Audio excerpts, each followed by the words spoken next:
Bonjour et bienvenue, ravi de vous retrouver dans votre émission L'Instant Matin. Nous sommes ensemble pendant une demi-heure et comme on vous a habitués, nous recevons tous les jours un invité différent avec un parcours différent, des invités toujours inspirants.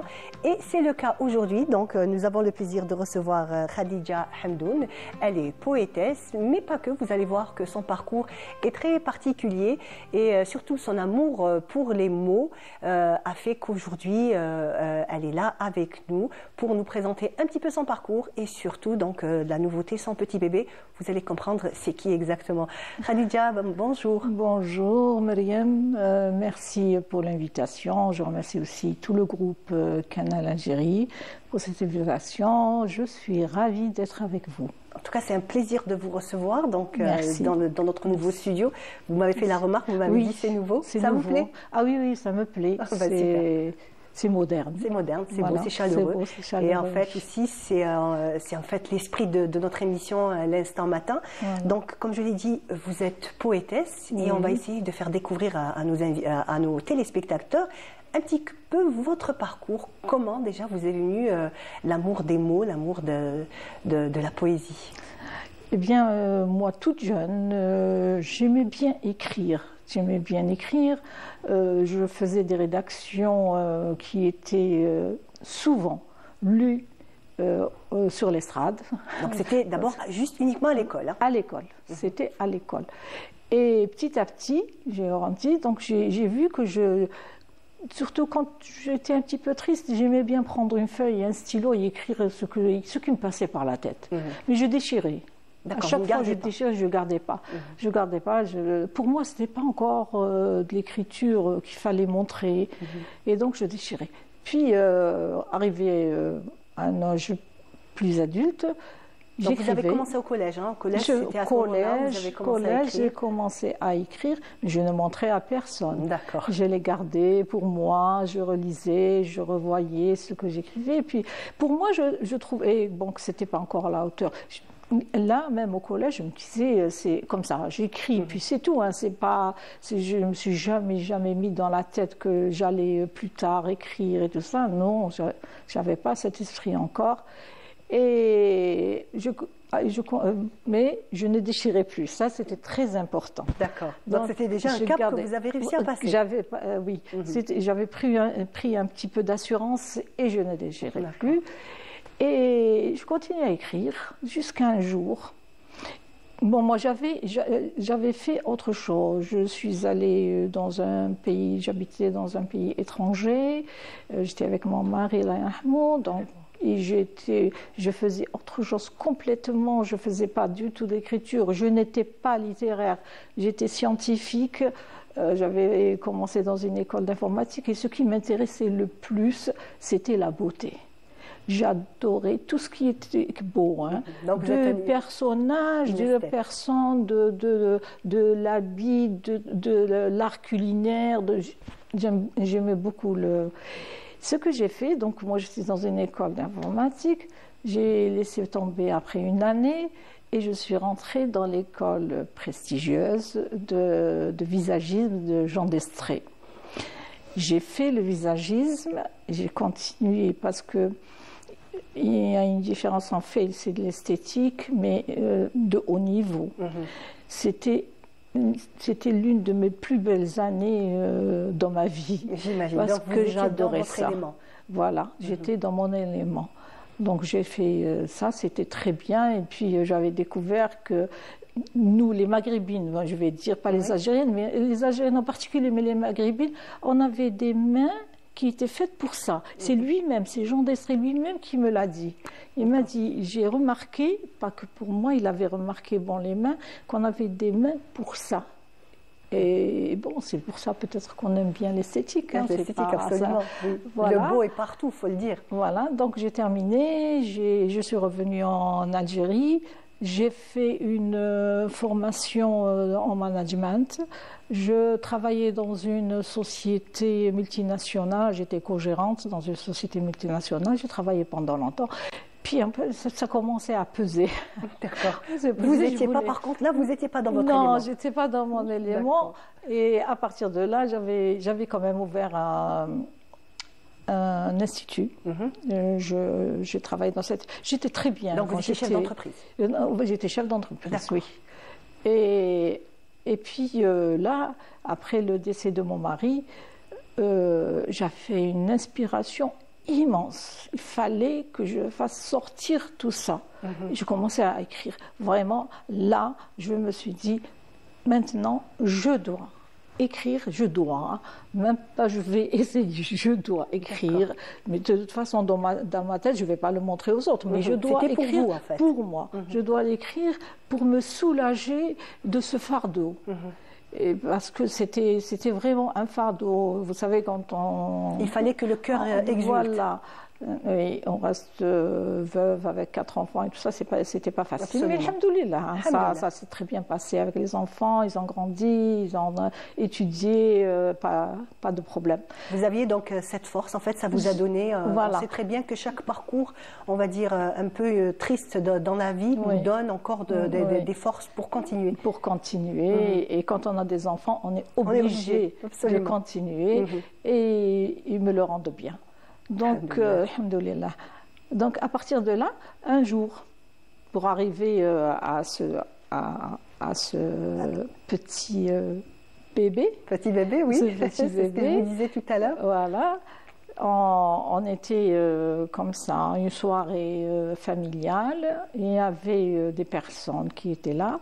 Et puis j'ai pris mon courage à deux mains, je me suis dit, je vais leur lire. Donc c'était la première fois que vous lisiez vos poésies? Ah oui, c'était la première fois que je lisais ma poésie. Et la chance que vous avez eue, c'est que, on va dire que les personnes qui étaient là, donc les auditeurs à l'époque, ont vraiment apprécié votre travail. Oui, parce que l'une des personnes était écrivain quand même. Très bien, d'accord. C'était la bonne personne qu'il fallait. Voilà, c'était la bonne personne qu'il fallait. Donc, il a beaucoup apprécié. Il m'a dit, tu les as édités? J'ai dit non. Je ne pense pas que je vais pouvoir les éditer. Ça me semblait quand même une montagne pour éditer. Et il m'a dit non. Il m'a dit, c'est un crime de ne pas éditer ce qu'on écrit. Il faut ne pas le garder pour vous. Et c'est là qu'il m'a encouragée. Je suis allée voir une maison d'édition qui m'a encouragée aussi. Et j'ai édité mon premier bébé, voilà, qui est l'autre facette. Donc l'autre facette. Montre aux auditeurs, aux téléspectateurs. Donc c'est un livre qu'on peut trouver en librairie. En librairie, librairie du Tiers-Monde. Et c'est un livre de poésie. Très bien. Donc on le voit, à l'écran. Parfait. Voilà, on voit l'écran. Et à partir de là, moi comme je suis francophone, je n'ai pas étudié vraiment l'arabe, je ne sais pas écrire en arabe, j'aurais bien aimé, j'aurais bien aimé écrire, mais le fasih en classique, je ne sais pas. Donc, on m'a dit que tous les gens qui sont francophones aiment bien le sha'bi. Absolument, oui. Aiment bien le sha'bi. J'ai commencé à écrire. Ça, c'est récent. Ça fait pas très longtemps. Donc, la poésie, c'était pour soulager vos mots? Voilà. Donc, des mots pour soulager les mots? Voilà. Des mots pour soulager des mots. Oui. C'est mon slogan.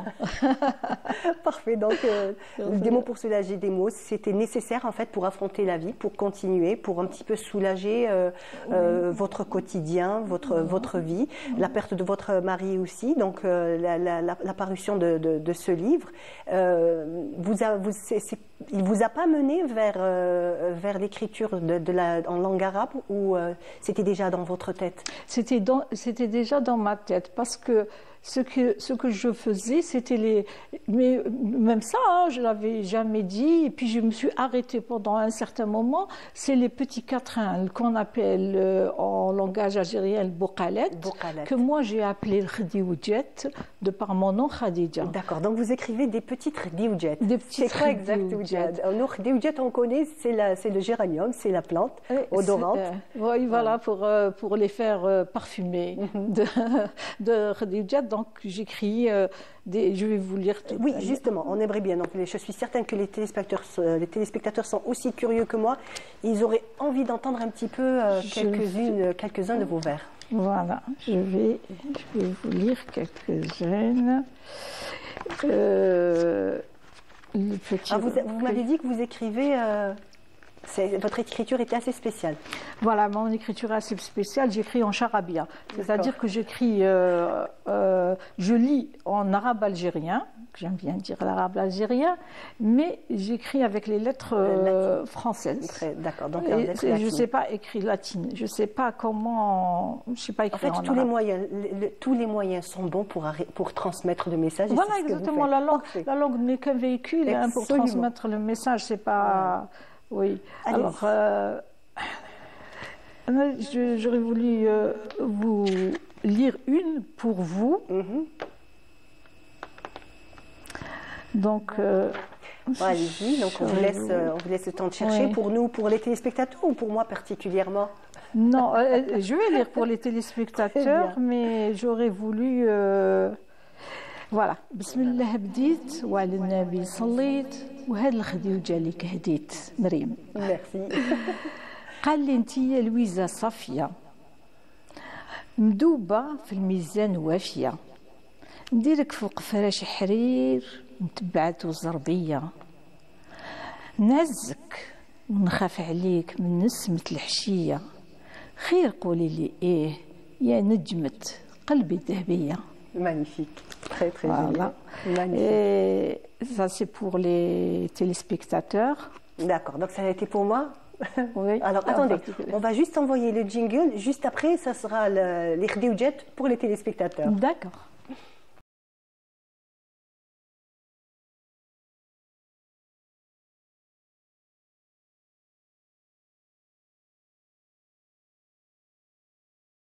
Alors, cette petite khdioujet est pour vous. Alors, est-ce que c'est comme le bouqala na'aqdou? C'est pas nécessaire. Si, on Très peut. bien. Allez, celui qui a quelque chose, li hab yaqad, c'est le moment. C'est le moment, oui. بسم الله بديت وعلى النبي صليت وهاد الخديوجة ليكم هديت خرجت للشرفة للسما رفعت يديا ولا ربي شكيت مضراري المخفية فجأة شميت ريحة الياسمين الزكية عرفت باللي بيبان الخير تحلو كيما تمنيت لي هدية. Magnifique. En général, c'est des quatre A. C'est des quatre A. Voilà. Donc, vous vous inspirez donc de la langue algérienne, de notre, comment on dit, Darja Dielna. Vous vous inspirez déjà de la beauté des mots. On a toujours eu cet amour pour les mots, cet amour du détail, comme on peut retrouver dans vos quatrains. Donc, il y a tout cet art de vivre qui a toujours été l'environnement.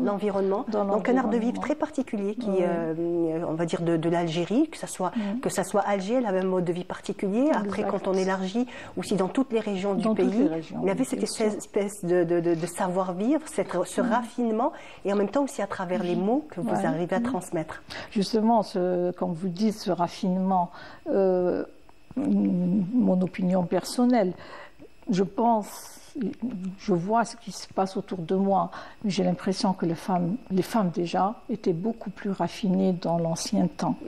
Ne serait-ce que pour le hammam, pour le rituel de la tradition. Donc c'est très raffiné, le rituel du aîné. Bon, on le refait, hein. On est en train de... Absolument, c'est vraiment... heureusement qu'il y a, on va dire, les gardiennes du patrimoine. Il y a énormément d'associations, énormément de femmes qui œuvrent pour maintenir, pour garder. Et en même temps aussi, il faut le dire, c'est vrai qu'à un certain moment, on a eu tendance peut-être un petit peu à s'éloigner, mais là, on regarde à travers... On recommence. Je vois à travers les réseaux sociaux comment... Je vais juste, par exemple, vous donner un petit exemple, hein. Hier, j'ai chantonné une petite chanson, vraiment une chanson des années 50. Hein. Et en fait, j'étais convaincue que ma fille ne la connaissait pas, donc j'ai juste chantonné la première phrase. Et en fait, je ne connaissais pas la suite. Et elle a chanté la suite. J'étais surprise. Ah, c'est magnifique. Justement, mais vraiment. Et ça s'est passé hier, hein, subhanallah, en rapport avec ça. J'étais surprise. Et bien, en fait, c'est à travers les réseaux sociaux. Voilà. Alors, c'est vrai qu'on est très souvent, non, les réseaux sociaux, c'est pas bon, le téléphone et tout. Mais quand même, il y a quand même un bon côté. Il y a toujours, on dit, le bon et le mauvais. Et là, j'ai été agréablement surprise parce que elle connaissait la suite de cette chanson, quand je vous dis que c'est une chanson qui date des années 30. Voilà, pour vous dire que ça peut revenir, c'est en train de revenir. Oui, c'est très bien. Encore une khdiouja. Celle-là, je la dédie aux hommes. Cette Khadija, je l'ai faite pour nos les gens, les jeunes. J'espère qu'ils vont m'écouter. بسم الله بديت وعلى النبي صليت وهاد الخديوجة لرجالنا هديت في الليل الغامق ما يبانوا العيوب القط يولي نمر ويحصرك تجوب ورد بالك يا فلان ياكلوك وانت ما عندك خبر وعقلك مسلوب. Magnifique, voilà. Comme quoi. C'est un petit conseil. Un petit conseil pour nos jeunes Algériens. Donc, la vigilance. Voilà, je suis tellement imprégnée par le patrimoine, par la jeunesse algérienne que justement, j'adore. Hier, vous m'avez parlé que vous avez vécu dans une région d'Alger pendant un certain temps, donc c'était Chlef. Oui, j'ai vécu à Chlef. J'ai vécu à Chlef depuis l'âge de 6 ans, quand c'était à la SNAM. J'ai vécu là-bas, c'est une très belle région. Très, très belle région, absolument. Très, très belle région. On n'en parle pas très souvent de cette région, alors qu'elle est très belle, qu'il y a de très belles traditions. Et justement, dans ce cadre-là, j'ai l'intention, Inch'Allah, de faire un événement qui concerne pas que la région de Chlef, mais Ténès, Cherchel. C'est l'Ars de Sidi Ma'amar. D'accord. Ça me tient à cœur. Racontez-nous, quelle est la particularité? Quelle est la particularité? La particularité est que l'Ars de Sidi Ma'amar avant. Bon, maintenant, il y a de moins en moins, mais on le fait. Donc, l'Ars, les parents de la fille ne demandent pas de dot. D'accord. Ça n'existe pas. Qu'il y a une qantar, comme on dit, c'est-à-dire le sac de couscous ou de semoule. Le mouton, et puis quelques petits achats comme ça pour faire rachet l'hlal. D'accord. Voilà. Et la mariée, ça c'est très bref, hein, c'est grosso modo, et la mariée, on lui fait déjà, c'est très particulier le henné de Il est différent d'Alger? Il est différent d'Alger, oui. Par l'habit vestimentaire, ils font rentrer des rubans rouges, ils mettent aussi une glace juste là avec le ruban et tout ça. Et ce qui est particulier aussi, la mariée sort avec les pieds nus. D'accord. Et quelle est la symbolique de la mariée qui sort avec les pieds nus? La symbolique, Sidi Ma'amar, il avait décidé, comme les gens ne pouvaient plus se marier, que le mariage était très cher et tout ça, il avait décidé, c'est lui qui a fait ça, il a dit nous l'nzouju bnatna 4 دورو تاع زمان ب4 دورو يزوجوهم ب4 دورو درك رجعت 4 تاع الويزا مي سي با c'est très beau. Le lendemain ils peuvent lui faire ce que mais il y a des choses qu'on ne fait pas. En fait, il n'y avait pas d'exigence très particulière, il fallait on va dire un petit peu pas simplifier mais donner l'occasion à toutes les personnes de pouvoir se marier. Donc là bon et après il y a d'autres traditions, c'est des traditions, hein, c'est pas des obligations. Oui. Traditions qui sont rentrées dans ce mariage de Sidi Ma'amar. Par exemple, le jour du mariage, quand on emmène la mariée, les parents de la mariée ne doivent pas s'asseoir sur les fauteuils ou sur comment on dit, on a rappelé le fraîche du marié. Donc, c'est les voisins qui leur ramènent des chaises, tout ça pour s'asseoir, et même pour manger, les repas se font par les voisins. D'accord, voilà. Très bien. Inch'Allah, je vous inviterai, vous allez voir, on va essayer de ramener des conférenciers, bien sûr, qui vont parler de ça, de Ténès. Justement, je vous ai parlé de ce lieu où vous avez vécu parce que ça vous a inspiré, et en fait, vous êtes dans cette espèce de protection de tout ce qui est patrimoine, de tout ce qui est tradition aussi algérienne, et vous avez un événement particulier, on sait très bien que nous sommes au mois d'octobre, donc Octobre Rose. Vous avez un événement particulier que vous êtes en train de mettre en place? Oui, j'ai un événement particulier que je suis vraiment en train de mettre en place. Bon, je ne vais pas citer l'endroit où je vais le faire pour le moment parce que je ne peux pas. Et c'est un endroit très symbolique où je vais le faire. Et j'ai contacté des médecins, ce qu'il y a de très bien, d'ailleurs je les remercie pour ça. Ils ne refusent jamais de venir faire une bonne action. C'est des spécialistes qui n'ont vraiment pas le temps, mais qui le prennent pour sensibiliser oui. toutes les femmes de l'Algérie pour le dépistage, pour comment se comporter, surtout pour leur donner la confiance. Oui. Parce que finalement, les femmes, elles ont toujours peur pour les dépistages. Il y a beaucoup de femmes qui ont peur. Elles ne veulent pas faire le dépistage. Elles ont peur, c'est ce que je dis toujours, elles ont peur de trouver quelque chose. Mais si cette chose est là, donc après, oui. On ne peut rien changer. On ne peut rien changer. Oui, absolument. Donc, il vaut mieux se faire dépister, il vaut mieux suivre les médecins, ceux qui vous disent. Et après, peut-être que vous aurez une chance, comme je dis, un dépistage peut éviter un dérapage. Absolument, voilà. Absolument. Donc, quelle va être la particularité de cet événement? Comment ça va se passer un petit peu? Voilà, donc il va y avoir les spécialistes. Ils vont faire une sensibilisation à tous les gens, les femmes et hommes qui vont être là. Puis après, il va y avoir un débat. C'est surtout le débat. Moi, ce qui m'intéresse, c'est le débat. Ces gens-là, ces femmes, ces hommes doivent poser des questions à ces spécialistes. Il faut profiter de l'instant pour poser des questions. Parce que, bon, même si on est au courant de ce qui se passe et tout ça, on a toujours des questions à poser. Et on peut pas tout connaître. Les spécialistes seront là pour pouvoir répondre à toutes ces questions. Oui. Et nous terminerons sur une très belle note. Voilà, justement, j'allais vous dire, et la poésie, voilà. La place de la poésie dans cet événement. Voilà, donc nous terminerons sur une belle note de poésie. Il y aura des poètes qui vont donc vous ne serez pas seul, il y aura... Non, je ne serai pas seule. Très bien, donc il y aura d'autres poètes avec vous. Des poètes femmes et hommes, des poétesses et des poètes qui vont déclamer quelques vers. Très bien, très bien. Alors, est-ce qu'on pourrait encore écouter quelques petites khadijat? Moi, j'ai pris le goût au khadijat de Khadija. D'accord. بسم الله بديت وعلى النبي صليت وهاد الخديجة ليكم هديت حسبت النجوم في السماء تلف لي الحساب حسبت الحجر في الماء تلف لي الحساب حسبت قطيرات الشتاء في الهواء تلف لي الحساب والله ما نرجع لعقلي حتى نشوف حبيبتي بالصواب. Très joli. Donc toujours vous êtes à travers vos quatrains, vous parlez un petit peu de la vie quotidienne. Il y a beaucoup l'amour aussi qui revient. Oui, beaucoup d'amour. Oui, il y a beaucoup d'amour qui revient. Sur le khadijat, c'est mon inspiration est toujours sur la vie quotidienne, sur l'amour, ce qui se passe, que j'aime bien. Et la présence de l'amour dans la vie, on va dire de tous les jours, l'importance d'aimer nos prochains, d'aimer nos enfants. Bien sûr. Voilà, c'est ce que je voulais. Il faut aimer, l'amour est essentiel dans la vie. Et si on n'a pas d'amour, on est morose et on ne peut pas continuer la vie normalement. C'est impossible. C'est vraiment la locomotive de la vie, il faut jamais cesser. Il faut jamais cesser.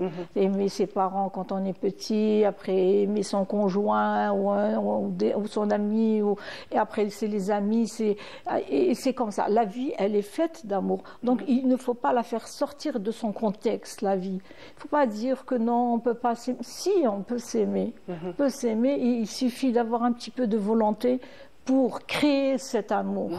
Et c'est nous qui allons le chercher. C'est pas, l'amour ne nous vient pas comme ça, tombe sur la tête. C'est nous qui allons le chercher, c'est nous, en faisant des concessions. Et il y a aussi l'amour des belles choses. Des belles choses, oui, moi j'adore. De ses passions, donc aimer ses passions et surtout, comme vous avez fait vous avez suivi vos passions et ça vous a mené aujourd'hui à ce livre que vous avez réussi à éditer. Oui, ça m'a amené à ce livre que j'ai édité et que j'aime beaucoup. J'aime bien, donc c'est magnifique. Oui, j'aime beaucoup. Voilà, on le voit sur l'écran, vous l'aimez, franchement, votre livre, vous l'appréciez. Ah, je l'apprécie, je l'apprécie parce que... Il vient de l'amour. De l'amour, et en plus de ça, il me fait rappeler pas mal de souvenirs que j'avais oubliés un petit peu. Donc, le premier ballet de mes filles, par exemple, elles faisaient de la danse classique, et j'avais écrit en ce temps-là, ça fait très longtemps, hein. Et maintenant, elles sont mamans, alors je suis mamie. J'avais écrit, je vais vous lire. Allez-y, comme ça on finira avec ces quelques vers. Alors le premier ballet. Voilà nos petites perles précieuses qui apparaissent sur scène radieuse, dans leur tenue prestigieuse comme des fleurs charmeuses. Encouragées par le professeur joyeuse, nous, maman, les applaudissant anxieuses. Les papas ébahis devant leur beauté prometteuse, en les regardant effectuer cette chorégraphie prodigieuse. Nous sommes saisis d'une sensation merveilleuse. Dans leurs pas légers, elles sont encore plus gracieuses, ressemblant à des papillons en vol plus qu'à des danseuses, donnant le meilleur d'elles-mêmes, très soucieuses, de décevoir la foule capricieuse et nous faire vivre des heures vertigineuses. L'ambiance sincère et chaleureuse leur donne plus d'assurance et les rend heureuses. Merci beaucoup. En tout cas, très belle poésie. Merci beaucoup, Khadija Hamdoun, d'avoir répondu présente à notre invitation. C'était un plaisir de vous recevoir. Donc, j'espère qu'on se reverra dans d'autres occasions et peut-être encore le nouveau petit bébé que vous aurez d'ici là. Oui, Inch'Allah. Merci encore. Merci beaucoup. Je vous remercie. Je remercie tout le groupe de Canal Algérie et j'espère vous voir dans de très bonnes conditions. Inch'Allah. Inch'Allah. Merci beaucoup. Voilà, on arrive à la fin de votre émission. J'espère qu'on vous a fait voyager et merci beaucoup de votre attention. Bien entendu,